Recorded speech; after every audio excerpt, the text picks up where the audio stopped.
La morte di Giorgio V non è l'unico evento a sconvolgere gli equilibri mondiali.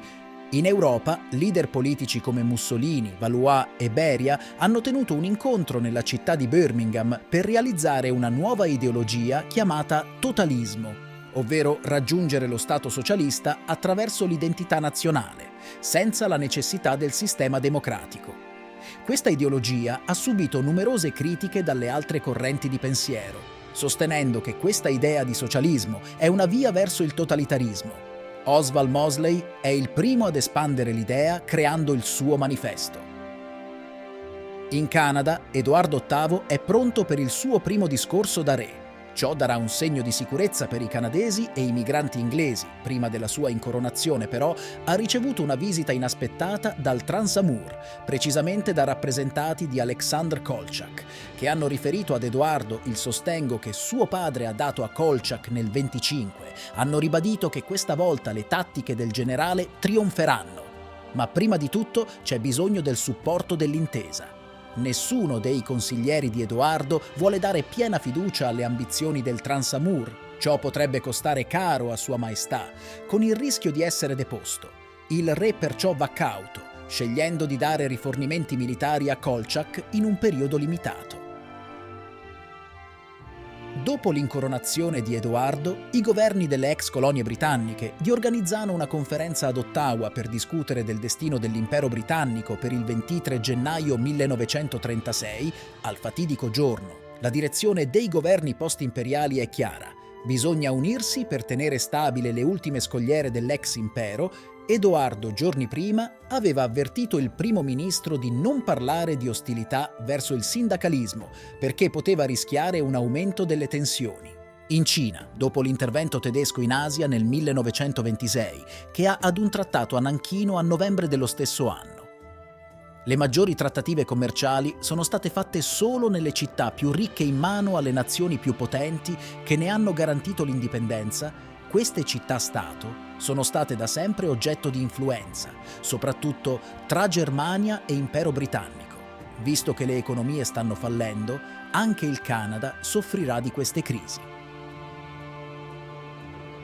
A febbraio si discute sul destino dell'India. La delegazione indiana ha proposto ad Edoardo varie soluzioni per liberare Delhi dai principi e dalle fazioni anarchiche in modo che l'India abbia un ruolo chiave per liberare l'Inghilterra. L'America ha una struttura sociale che sta cadendo a pezzi, tanto da cadere nella violenza e avere atteggiamenti aggressivi nei confronti del governo. Il 3 febbraio 1936 la borsa di Berlino ha smesso di sprofondare. È precipitato completamente a causa dell'instabilità politica e dal panico dei mercati. È stato molto difficile capire i risultati di una catastrofe che verrà nominata come lunedì nero. All'arrivo di questi risultati è chiaro che le cose vanno di male in peggio, così come nelle conseguenze che avranno forte impatto in tutto il mondo, portando alla fine della Golden Age dell'impero tedesco. Giorni dopo, in Canada, re Edoardo deve scegliere i suoi consiglieri. La proposta più forte è quella conservatrice di Bennett.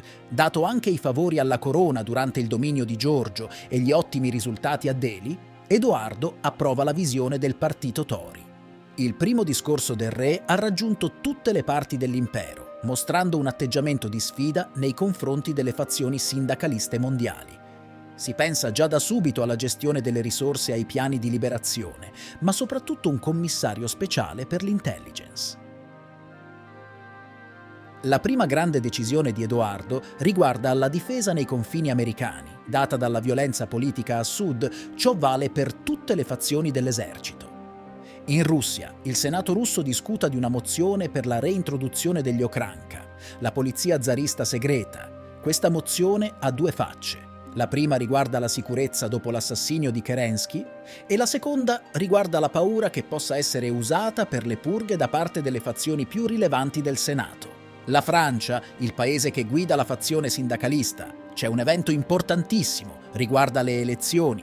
Nessuna delle 4 fazioni riesce a ricevere la maggioranza. Ciò dovrà rallentare le ambizioni sindacalista in quanto c'è ancora bisogno di trovare un governo di coalizione a Parigi. Il 6 febbraio la conferenza imperiale finisce Si è evidenziato la necessità di investire nel campo economico e scientifico se si vuole iniziare una nuova era per l'impero. Ma non è tutto rose e fiori. L'Emirato di Afghanistan dichiara guerra al dominio di Delhi. Inizia la guerra anglo-afghana.